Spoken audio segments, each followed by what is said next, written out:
कोई भी फीमेल या कोई भी कपल एक आईवीएफ स्पेशलिस्ट के पास आने से हमेशा बहुत डरता है। वो उसको ये लगता है कि आईवीएफ स्पेशलिस्ट के पास अगर वो कपल आ गया तो उसका तो पक्का ही आईवीएफ होने वाला और कुछ भी नहीं होगा। पर ऐसी कोई भी बात नहीं है। आईवीएफ स्पेशलिस्ट के पास आना इसलिए ज़रूरी है बिकॉज जो आईवीएफ के स्पेशलिस्ट होते हैं वो सिर्फ इनफर्टिलिटी ही डील कर रहे हैं, मीन्स वो सिर्फ वही देख रहे हैं जिनके बच्चे नहीं ठहरते हैं।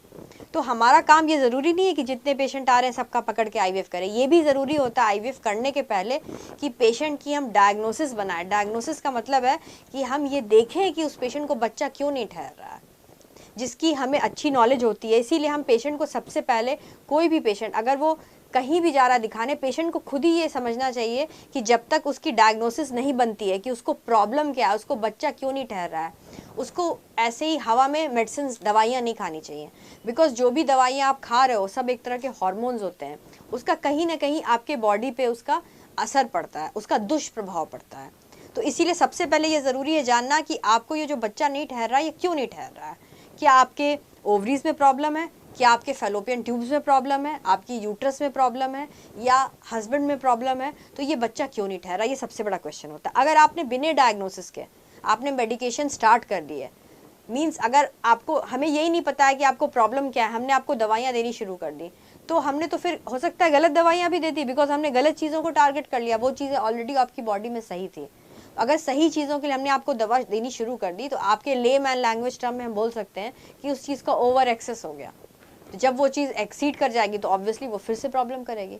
अगर आपको किसी भी तरह की शिकायत है, जैसे आपको एंडोमेट्राइसिस है, पेशेंट्स अक्सर क्या करते हैं, पहले अपना लैप्रोस्कोपी सर्जरी करा लेते हैं एंडोमेट्राइसिस के लिए, उसके बाद हमारे पास आते हैं।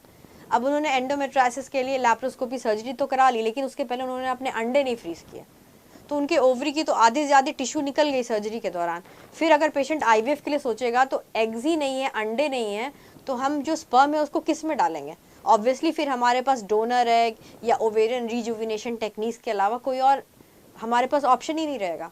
इसलिए पेशेंट को ज़रूरी नहीं कि जब वो हमारे पास आए तो आईवीएफ कराए, लेकिन एक ओपिनियन किसी न किसी आईवीएफ स्पेशलिस्ट का ज़रूर ले ले।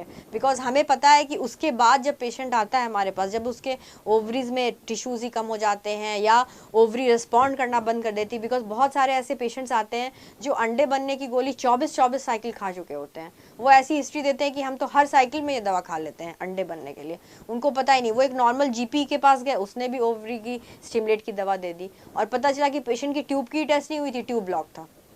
तो सबसे पहले हर पेशेंट को ये जागरूक होना बहुत ज़रूरी है कि उनको अपनी बॉडी को जानना बहुत ज़रूरी है। मीन्स उनको अपनी बॉडी से बात करना ज़रूरी है।